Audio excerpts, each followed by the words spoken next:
ओम श्री शक्ति नमः। ओम श्री शक्ति नमः। ओम श्री शक्ति नमः। ओम श्री शक्ति नमः। अटेकादशो अध्यायम गंगा की उत्पत्ति एवं उनका महात्म्य। नारद जी बोले, हे बेटाओं में शेष पृथ्वी का यह परम मनोहर उपाख्य मैं सुन चुका। अब आप गंगा का उपाख्यान कहिए। सुरेश्वरी विष्णु स्वरूपा और स्वयं विष्णुपति इस नाम से विख्यात वे श्रेष्ठ गंगा प्राचीन काल में सरस्वती के नाम से भारतवर्ष में किस प्रकार किस युग में तथा किसके द्वारा प्रार्थित और प्रेरित होकर गई, मैं इस पाप नाशक पुण्यप्रद तथा मंगलकारी प्रसंग को क्रम से सुनना चाहता हूँ। श्री नारायण बोले, हे नारद, राजेश्वर श्रीमान सगर सूर्यवंशी राजा हो चुके हैं। वैदुर भी तथा सैव्य नामों वाली उनकी दो मनोहर भार्याएं थी। उनकी सैव्य नामक पत्नी से अत्यंत सुंदर तथा कुल की वृद्धि करने वाला एक पुत्र उत्पन्न हुआ, जो असमझ इस नाम से विख्यात हुआ। उनकी दूसरी पत्नी वैदुर्वी ने पुत्र की कामना से भगवान शंकर की आराधना की और शिव जी के वरदान से उसने गर्भ धारण किया। पूरे 100 वर्ष व्यतीत हो जाने पर उसने एक मास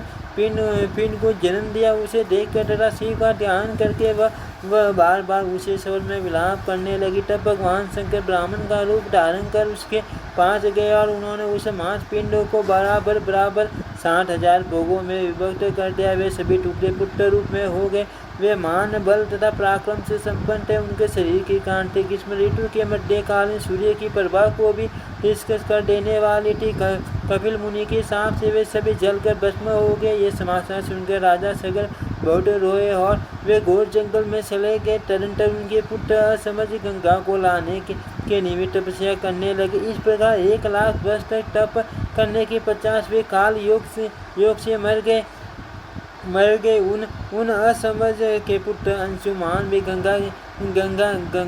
गंगा को पृथ्वी पर ले आने के उद्देश्य से 1 लाख वर्ष तक तप करने के उपरांत काल योग से मृत्यु को प्राप्त हो गए। अंशुमान के पुत्र भगीरथ थे। वे भगवान के परम भक्त विद्वान विष्णु के भक्त गुणवान अजर अमर तथा वैष्णव थे। उन्होंने गंगा को ले आने के लिए 1 लाख वर्ष तक तप करके भगवान श्री कृष्ण का साक्षात दर्शन किया।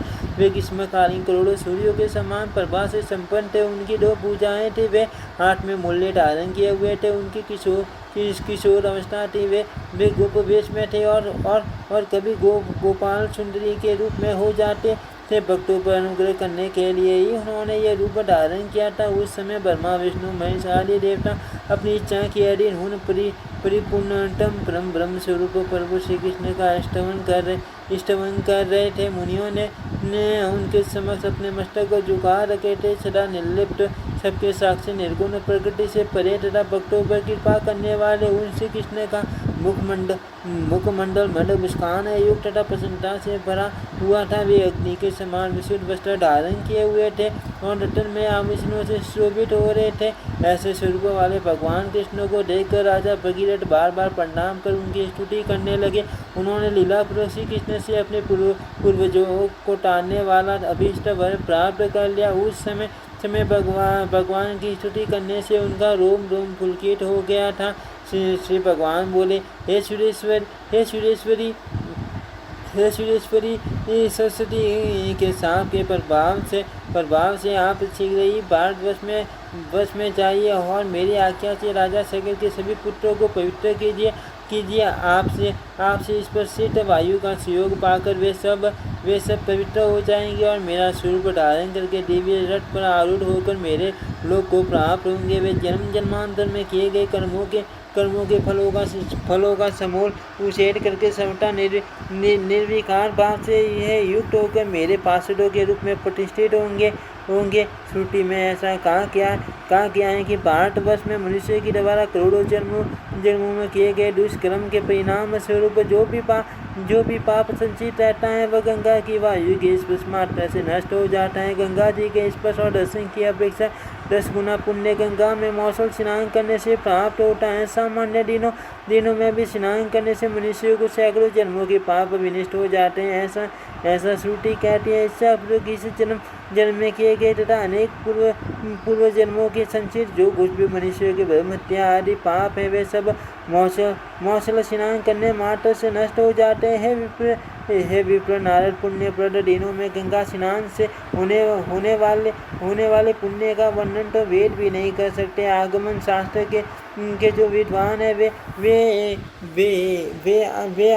आगमों में प्रतिपादित कुछ फल बताते हैं। ब्रह्मा विष्णु शिव आदि देवता भी पुण्यप्रद दिनों के स्नान का संपूर्ण फल नहीं बता सकते। हे सुंदरी, अब सामान्य दिवसों में संकल्प पूर्वक किए गए स्नान का फल सुनो। साधारण दिवस के संकल्प पूर्वक स्नान का पुण्य मौसल स्नान से 10 गुना अधिक होता है। उससे भी 30 गुना पुण्य सूर्य संक्रांति के दिन स्नान करने से होता है। अमावस्या तिथि को भी स्नान करने से उसी सूर्यकांति के स्नान के समान पुण्य होता है। किंतु दक्षिणायन में गंगा स्नान करने से उसका दूना और उत्तरायण में गंगा स्नान करने से मनुष्य को उससे 10 गुना पुण्य प्राप्त होता है। चातुर्मास में तथा पूर्णिमा के अवसर पर स्नान करने से अनंत पुण्य प्राप्त होता है। अक्षय तृतीया के दिन स्नान करने से भी उसी के समान पुण्य होता है। ऐसा वेद में कहा गया है। इस विशेष पर्वों पर किए गए स्नान तथा दान असंख्य पुण्य फल प्रदान करते हैं। इन पर्वों पर किए गए स्नान दान का फल सामान्य दिवसों में किए गए स्नान तथा दान की अपेक्षा 100 गुना अधिक होता है। मनवंतरादि तथा युगादि तिथियों माघ शुक्ल सप्तमी, भीष्माष्टमी, अशोकाष्टमी, रामनवमी तथा नंदा तिथि को दुर्लभ गंगा स्नान करने पर उससे भी दूना फल मिलता है। गंगा दशहरा की दसवीं तिथि को स्नान करने से युगादि तिथियों के तुल्य और वारुणी पर्व पर स्नान करने से नंदा तिथि के तुल्य फल प्राप्त होता है। माँ वारुणी आदि पर्वों पर स्नान करने से उससे 4 गुना पुण्य प्राप्त होता है। माँ वारुणी पर्वत पर स्नान करने से उससे भी 4 गुना और सामान्य स्नान की अपेक्षा करोड़ों गुना पुण्य प्राप्त होता है। चंद्र ग्रहण तथा सूर्य ग्रहण के अवसर पर स्नान करने से उसे भी 10 गुना पुण्य मिलता है और अयोध्या काल में स्नान करने से उससे भी 100 गुना फल प्राप्त होता है। गंगा और भगीरथ के समक्ष ऐसा कहकर देवेश्वर श्री यदि सूप हो गए तब गंगा भक्ति भाव से अपना मस्तक झुकाकर कहने लगी। गंगा बोली, हे नाथ, हे राजेंद्र, भारती के पूर्व साप और साथ ही आपकी आज्ञा तथा भगीरथ की तपस्या के कारण मैं इस समय भारतवर्ष में जा रही हूँ। किंतु हे प्रभु, वहाँ जाने पर पापी लोग मुझ में स्नान करके अपने जो कुछ पाप मुझे दे देंगे वे मेरे पाप किस प्रकार नष्ट होंगे, इसका उपाय मुझे बताइए। हे देवेश, मुझे भारतवर्ष में कितने समय तक रहना होगा और पुण्य भगवान विष्णु के ब्रह्म धाम को मैं कब प्राप्त होंगी। हे सर्वविद, हे सर्वांतरात्मा, हे सर्वज्ञ, मेरा अन्य जो कुछ भी अभिलषित है वह सब आप जानते ही हैं। हे प्रभु, मेरे उन अभिष्टों के पूर्ण होने का उपाय बतला दीजिए। श्री भगवान बोले, हे गंगे, हे सुरेश्वरी, मैं आपकी समझ इच्छाओं को जानता हूँ। वहाँ भारतवर्ष में लवण समुद्र नदी स्वरूपिणी आपकी पति होंगे। वे ही मेरे ही अंश स्वरूप हैं और आप साक्षात लक्ष्मी स्वरूपिणी हो। इस प्रकार पृथ्वी पर एक गुणवान पुरुष के साथ एक गुणवती स्त्री का मेल बड़ा ही उत्तम होगा। भारतवर्ष में सरस्वती आदि जो भी नदियां हैं उन सब में क्रीड़ा की दृष्टि से लवण समुद्र के लिए आप सर्वाधिक सौभाग्यवती होगी। हे देवी, इस समय से कलयुग के 5000 वर्षों तक आपको सरस्वती के साप से भारत भूमि पर रहना होगा। हे देवी, रसिका स्वरूपिणी, आप रसिक राज लवण समुद्र से संयुक्त होकर उनके साथ एकांत में सदा विहार करोगी। भारतवर्ष में रहने वाले सभी लोग भक्ति पूर्वक आपकी पूजा करेंगे और भगीरथ के द्वारा रचित स्रोत से आपकी स्तुति करेंगे। जो कमनीय शाखा में बताए गए ध्यान विधि से आपका ध्यान करके आपकी पूजा तथा स्तुति और आपको नित्य प्रणाम करेगा, उसे अश्वमेघ यज्ञ का फल प्राप्त होगा। जो मुनि से 100 योजन दूर से भी गंगा गंगा इस प्रकार उच्चारण करता है, वह सारे पापों से मुक्त हो जाता है तथा विष्णु लोक को प्राप्त करता है। हजारों पापी व्यक्तियों के स्नान से जो पाप आपको प्राप्त होगा वह मूल प्रकृति देवी भुवनेश्वरी के भक्तों को स्पर्श मात्र से विनिष्ट हो जाएगा। हजारों पापी प्राणियों के सब के स्पर्श से जो पाप आपको लगेगा वह भगवती के मंत्रों की उपासना करने वाले पुण्यात्मा भक्तों को स्नान से नष्ट हो जाएगा। हे शिवे, आप सरस्वती और आदि श्रेष्ठ नदियों के साथ भारतवर्ष में निवास करोगी और वहाँ प्राणियों को पाप से मुक्त करती रहोगी। जहाँ आपके गुणों का कीर्तन होगा वह स्थान तत्काल तीर्थ बन जाएगा। आपके रजकण का स्पर्श मात्र हो जाने से पापी भी पवित्र हो जाएगा और उन कर्णों और रज कर्णों की जितनी संख्या होगी उतने वर्षों तक वह निश्चित रूप से देवी लोक में निवास करेगा। जो मनुष्य ज्ञान तथा भक्ति से युक्त होकर मेरे नाम का स्मरण करते वे आपके जल में अपने प्राणों का त्याग करेंगे, वे श्री हरि के लोक में जाएंगे और वहाँ पर दीर्घ काल तक उनके श्रेष्ठ पार्षदों के रूप में प्रतिष्ठित होंगे और वे असंख्य प्राकृतिक पल्ले देखेंगे। महान पुण्य से किसी मृत प्राणी का शव आपके जल में आ सकता है। जितने दिनों तक उसकी स्थिति आपके में रहती है उतने समय तक वह वैकुंठ में वास करता है। तदनंतर जब वह अनेक शरीर धारण करके अपने कर्मों का फल भोग चुकता है तब मैं उसे सारूप्य मुक्ति देता हूँ और उसे अपना पार्षद बना लेता हूँ।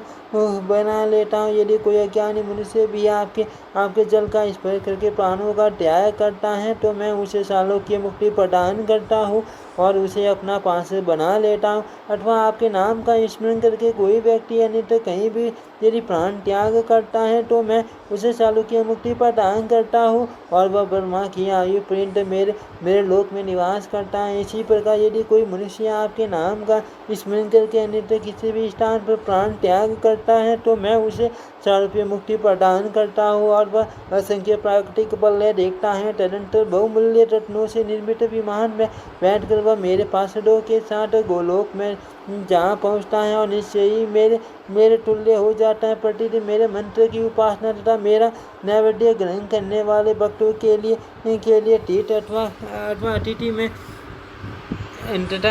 अतीत में मृत्यु को प्राप्त होने में कुछ भी अंतर नहीं है। मेरा ऐसा भक्त तीनों लोगों को सहजतापूर्वक पवित्र करने में समर्थ है।